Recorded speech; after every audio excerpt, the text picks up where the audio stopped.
Good morning, Ridgewood. This is our news for today, but please stand for the Pledge of Allegiance.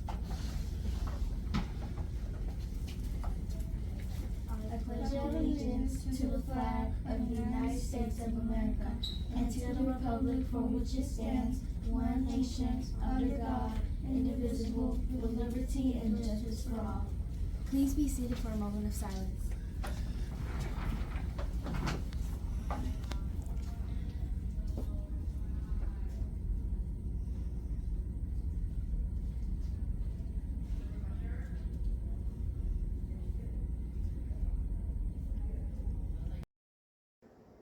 Good morning, everybody. Today is February 4th.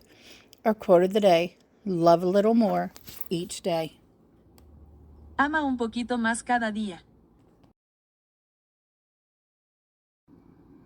Our lunch choices today are between chicken enchiladas or beef nachos. You have alhambra elote, Mexican street corn, sandwich fixings, and refried beans for your vegetables. You also get assorted juice, fruit, and milk. The weather today should be 61 degrees, a little foggy this morning, but cloudy in the afternoon. Charity Adams Early served as the highest-ranking black woman officer during World War II. She led the 6,888th Battalion in Europe during World War II. Charity Adams Early was born December 5, 1918. She died January 13, 2002. I'm at the Military Women's Memorial, located at the ceremonial gateway to Arlington National Cemetery. We are the only national memorial dedicated to telling the stories of America's servicewomen from all eras and all military services. Today, we're taking a closer look at one of those stories.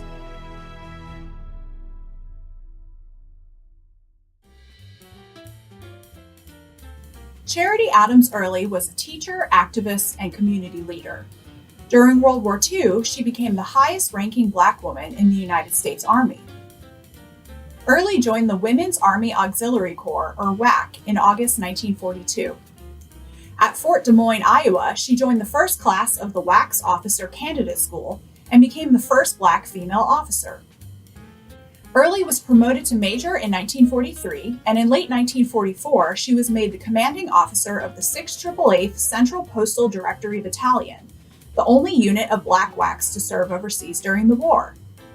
The 688th was sent to Birmingham, England in February 1945 to sort through a 2-year backlog of mail that filled several airplane hangars to the ceiling. Some of the mail was addressed as simply as, "To Johnny, U.S. Army." Their task was immense. Early divided the women into 3 shifts, which allowed them to work around the clock. During their assignment, a white general came to inspect the unit and demanded that all the women be summoned for inspection, but Early refused, knowing that this would disrupt the workflow. The general told her that he would send a white lieutenant to replace her, to which she replied, "Over my dead body, sir." He threatened her with a court-martial, but he never followed through and remarked later that he had come to respect her. Early stood up to other incidents of discrimination.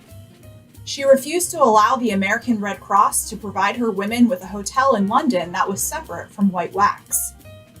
While the 688th endured racism within the Army, there were no Jim Crow laws in England and France, so the women experienced greater equality overseas. Following their motto, "No male, low morale," the 688th completed their 6-month assignment in just 3 months, processing an average of 65,000 pieces of mail per shift. After finishing their assignment early in Birmingham, they continued their work in Rouen and Paris in France. By the end of the war, the 688th had processed up to 17 million pieces of mail. Early left the Army in 1946 as a lieutenant colonel, the highest possible rank for women in the WAC at that time, before restrictions on rank for women were lifted more than a decade later. She used her GI Bill to continue her education and settled in Dayton, Ohio, where she founded the Black Leadership Development Program, which to this day educates and trains African Americans to be leaders in their communities. In 2018, a monument honoring the 688th was dedicated at the Buffalo Soldier Memorial Park at Fort Leavenworth, Kansas. In 2021, The U.S. Senate voted to award the 688th the Congressional Gold Medal, acknowledging their place in history for their service to the country.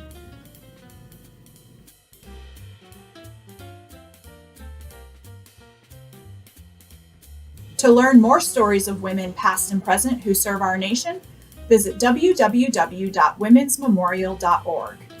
Tune in for our next Her Story Spotlight.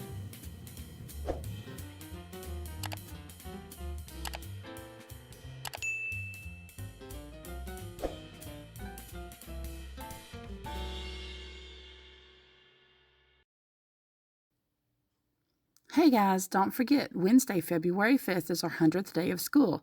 Students, don't forget to dress as your 100-year-old self or wear a t-shirt with 100 items on it. There'll be a contest for the best 100-day shirts. Tomorrow morning, be on the lookout for numbers 1 through 100 hidden around the school. If you find one, take it to your classroom and give it to your teacher. When called, those students who found a number will be sent to the lobby to add the numbers in the giant 100s chart. Students will find a number, get a prize, but only one number per student.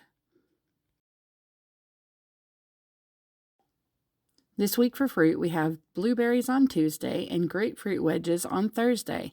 Don't forget, these should be eaten during class time.